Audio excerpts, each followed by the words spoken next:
The triggers for writing your will. Is age or life changes the more significant factor?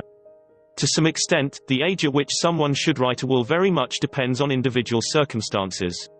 You can make a will any time after you are 18 years old, but there are some life events that you might think of as triggers for the preparation of a will. Financial independence. Some people find that they become financially independent from their parents quite quickly, whereas others continue to be dependent on them well into their 20s, perhaps because they are attending university or are in postgraduate study. Under the intestacy rules, if an unmarried person without children dies without writing a will, their assets will go to their parents, or other relatives if the parents are deceased. This might not be a problem while you continue to be dependent on your parents, but, on achieving financial independence and acquiring some assets of your own, you may begin to think differently. Perhaps there are other people or groups you'd like to leave assets to. Getting married. Marriage, civil partnership, or even the recognition that a couple is in a long-term relationship might be a trigger for the making of a will. Those triggers may have less to do with age than an acknowledgement that you want to provide for your spouse or partner in a manner that is different to what the intestacy rules would dictate. That might be especially true for long-term couples who are not married or in civil partnerships, but who own a house together or otherwise have arrangements that would be disrupted if the intestacy rules were to apply. According to the Office for National Statistics, the average age for first marriage is around 30 for men and 28 for women. That, of course, can vary enormously, but it would seem reasonable for people in their late 20s or early 30s to consider making a will. Having children.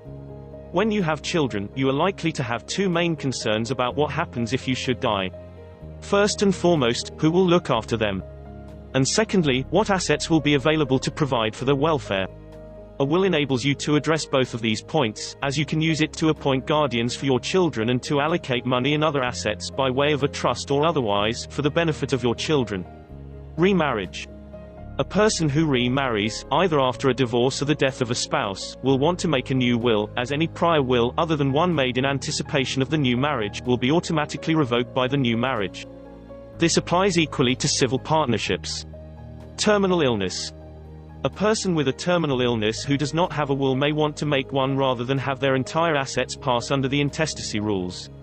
It sometimes happens that people with terminal illnesses have a particular desire to make a charitable bequest to a hospice, a charity related to the disease or to the care and treatment they have received. Although a mentally competent person can make a will any time after the age of 18, it is more likely to be a life event, rather than attaining any particular age, that will lead them to write a will. When anticipating events involving family relationships, children, or an unmarried partner in a long-term relationship, one will want to consider making a will. To find out how we can help, please contact us today. We look forward to hearing from you. Smith Equity and Trusts 020-7193-0946